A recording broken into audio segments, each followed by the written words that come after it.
Hi there, I'm Nicole, and I call this Nikki's No Nada. Nikki Knows Nada. This is my introverted space where I talk about all things INFJ. I would also like to hear more about your personality types as well. And if you are a fellow INFJ, please let me know.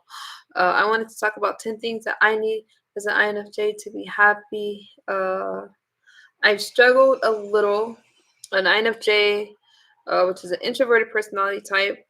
We are the most rare, as it's said to be 3% people in the world, and I can definitely see why. And so I was thinking of the 10 things that matter the most to me. There's a lot of other things, but I definitely need these 10 things to connect. And with that being said, I'm gonna go right into it. The reason I call this space Nikki Knows Nada, well, my name's Nicole, and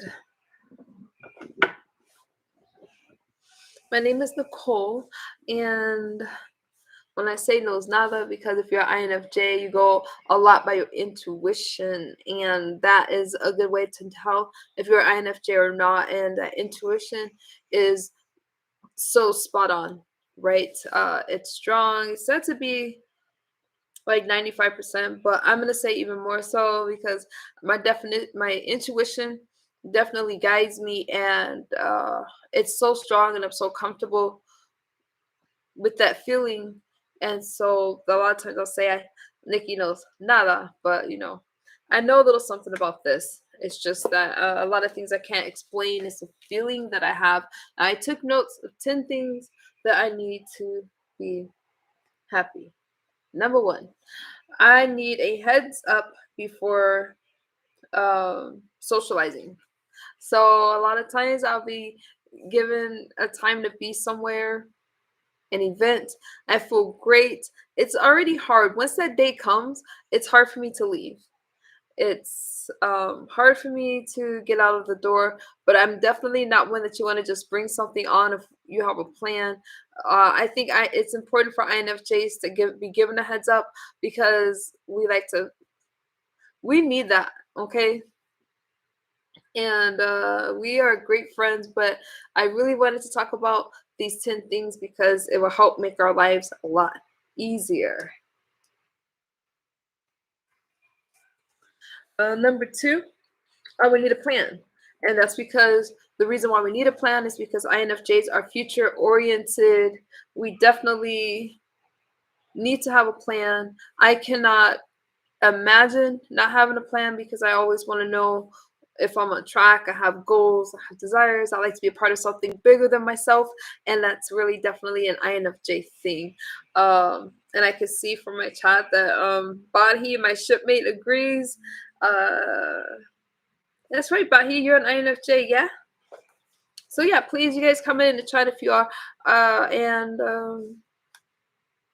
glad that we can relate to that. So let me know if you agree or disagree. Number three, we need to be able to help someone else. I know for me and other INFJs that I'm friends with, we know we like to be like, I don't mind if you're the first person, if I'm the first person that you call if you need help with something, if you want to talk, and um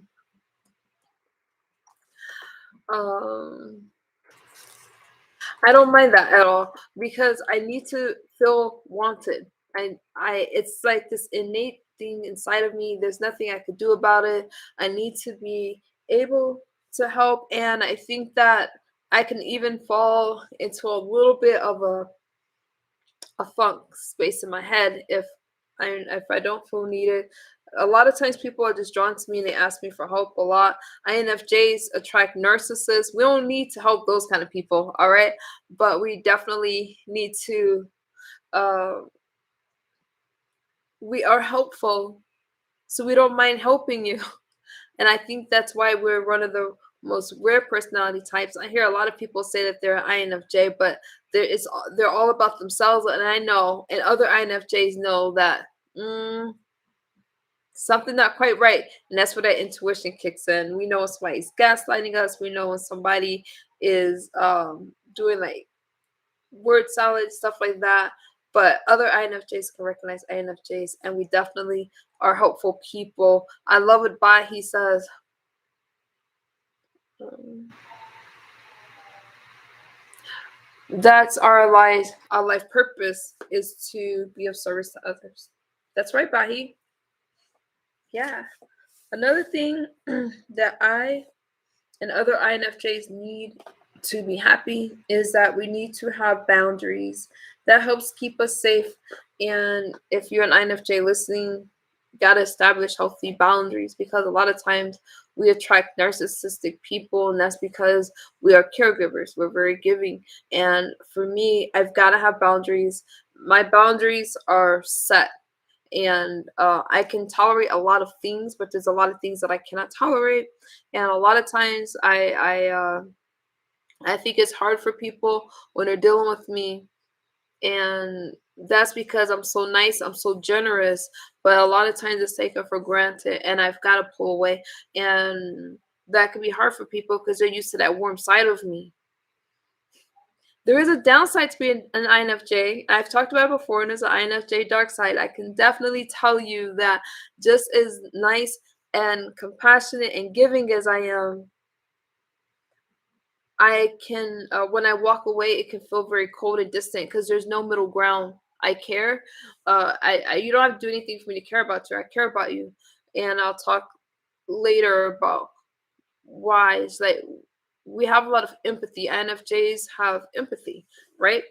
Some of us are just empaths, and the boundaries are so important. So if you have an INFJ in your life and they're telling you like, hey, this isn't working for me, we're very private, we're very loyal. Listen to the INFJ, because that door slam, and then the fallout phase after that is going to be cold. Try not to get there, but our boundaries are important. For me, they're very important, and even though I accept a lot, once I place boundaries, then I it's non-negotiable. I'll give people more than one chance though, but because I am so tolerant of people, when I have that boundary, uh, sometimes people want to cross it, and those people, I can tell you, aren't my friends to this day, even though I was very close. And I can tell you that they were hurt because of how loving I was, and they couldn't believe that there's no second chance. But I feel if a person loves me, they're going to respect those boundaries, right? So, number 5 is deep conversations. I'm not into small talk. I'm just not. Especially if someone's calling me and I can feel that they need or they want something from me.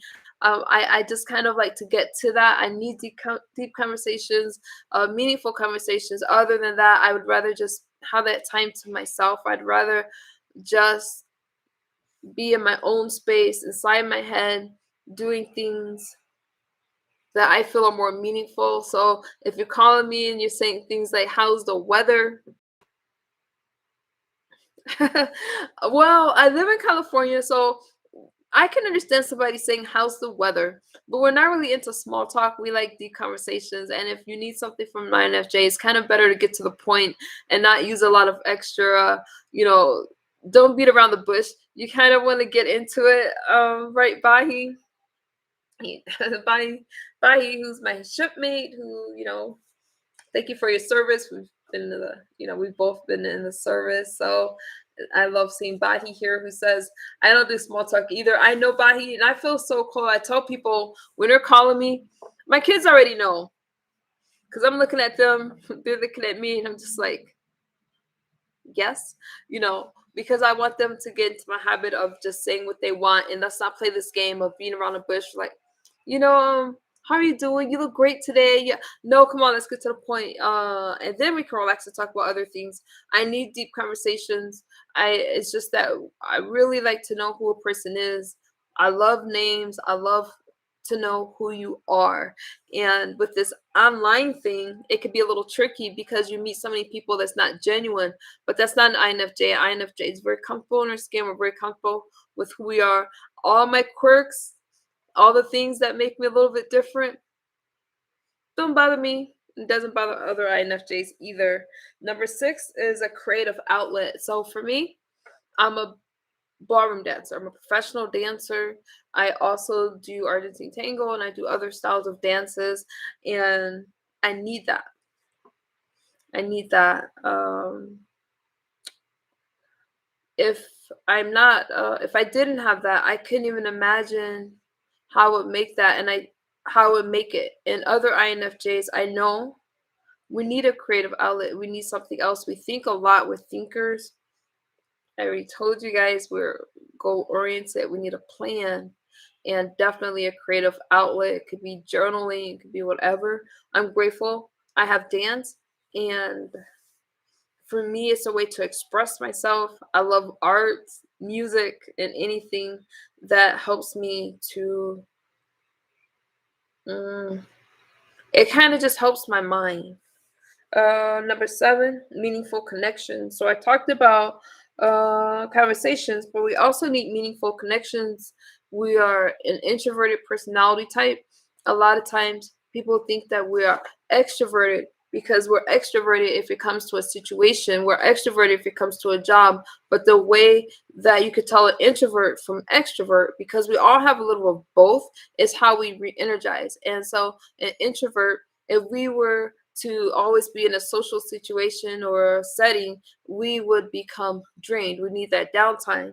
And an extrovert can be introverted at times, but they need that social interaction to re-energize. That's what makes an introvert or an extrovert. How you re-energize, how you refuel. And so INFJs, we are an introverted personality type, but we are often mistaken as extroverted, but we need deep we need meaningful connections, and we need someone to understand how we are, who gets us. I think it's really important. We all want to be understood by someone. And for me, I am building those meaningful connections. I'm trying my best to. A lot of times I just feel misunderstood, and like I'm just not sure of myself. But once I really connect into who I am, I can get it. I'm very comfortable in my skin, and I know who I am, and I know that there's times that people won't understand me, but uh, when you have meaningful connections, it's nice that somebody will get you. It's nice that somebody will understand and know that there's just things that you just won't do. We're very honest people. Even when it comes to our mistake, we're very, hey, you know what? I did that. But when we apologize, we truly try to make amends, and we try to not just apologize. This is an INFJ for you. We want to make it right and do better because we're always trying to improve ourselves. So the meaningful connections is important because we need just one person that's going to just understand that we see the world differently, and this is just how we're wired, and this is how we are. Number 8 is understanding, which kind of I just touched bases with that um, right now, and we are often misunderstood. Um, I have a further complication because I have struggled with substance abuse disorders, and my other channel, Misunderstood. I talk more about that, but combining that with being an INFJ, the type of INFJ I am, I'm a Hyoka. I definitely need understanding. Now, I'm used to not being understood, but I can tell you that the depression was really bad, and that counseling and therapy really helped. But as I'm making more connections and I'm just becoming more vocal and setting more boundaries, I think that I'm getting more understanding. At least I'm understanding myself more, I guess. Number 9 is support, and I think it all kind of goes hand in hand. The support, understanding meaningful connections, uh, setting boundaries, conversations. This is all going to help. And the support is we can support each other, understanding each other, understanding our differences. Now, each personality, there's good and bad and all. Now, I could tell you about being an INFJ because I'm INFJ, but we definitely can't have a world full of INFJs. We need some that are leader types. We need some that are use more logic, right? But an INFJ is definitely an important person because that empath, and we are led by a moral code. And so it is a weird personality type. I think that we're very unique. I know that we're very unique because there's only 3% of us in the world. But the things that would keep an INFJ happy, I really had to think about these things, and after reading a lot, these are the ones that I feel will keep us not only happy but sane. Because the INFJ can hit a very dark place, and we've definitely have to come out of our brains. We think a lot, and these are the things that will help us to do that. Number 10 is meaningful.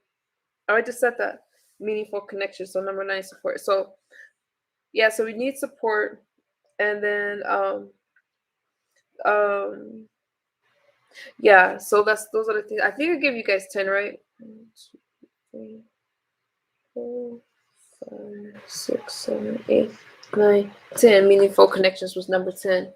So yeah, those are the things that will keep me happy and other INFJ types. And like I said, we do attract narcissistic people, narcissistic personality types, and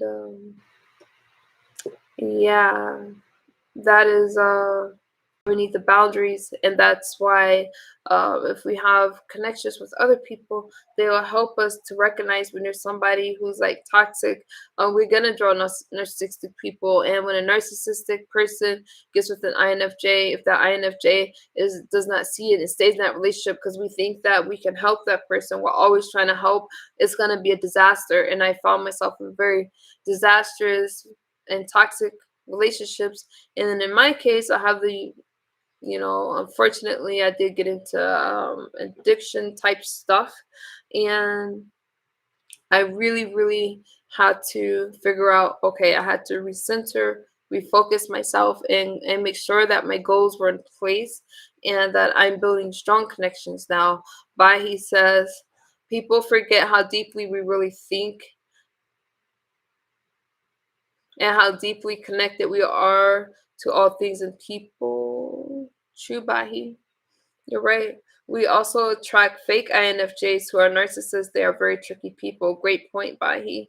And I'm so glad that we have the door slam and that we do not. I think that is unique to us, um, because we do attract people, and it's common. And a lot of times people are thinking like, "Oh, you're doing something for these people." No, we're just for these people to be drawn to you. But we are naturally kind hearted. We are genuinely into helping other people. And a narcissist is looking, number one, they will imitate the characteristics of an INFJ, but you can tell that they're narcissistic because an INFJ, we are true to character, and a narcissist is going to have outbursts of rage. They're going to have that narcissistic rage when they're not getting their way. They are not able to admit any fault of their own, where INFJ is very apologetic about things that they do wrong. But a narcissist will try to imitate an INFJ. But the way that you can tell a fake INFJ is by, he is saying, is those moments of anger, the unsuspecting moments, and they're not able, it's all about them. They're focused on themselves, where INFJ is concerned about other people, and we often put ourselves after them. We are caregivers to a fault. And the INFJ can walk away. The narcissist cannot. They don't like rejection. But those are just things that's what I see. So, um, nevertheless, in 2022, I am happy. Um, I'm getting there, but I definitely am interested in meeting other like-minded people. And even if you're a different personality type, the Myers-Briggs personality test is the most recognized, and I really would suggest it. It just tells you a lot about yourself. You just take the test. It doesn't take that long, and it's really, really helpful. It helps me understand myself more. I always knew that I was a healer type or empath. uh, I know that I'm a Hayoka. The Hayoka is said to be the highest form of an INFJ. I gotta tell you, I don't know if I necessarily agree with that, because the difference from a Hayoka versus an empath is that an empath still considers the laws of the land, will still consider the moral, I hate to use the word moral code, but definitely we'll look taking the case of what we should do, where Hayoka goes strictly by the moral code, or this is what's right, and we are not we're leaders because other people's opinion isn't going to influence what we know to be right. Where empath will take in other will take other things into consideration, and I really think we need both. So I don't see one form over another. But again, the studies are saying the Hyoka is the highest form, but I really don't like that kind of terminology because I really think that we need that empath INFJ.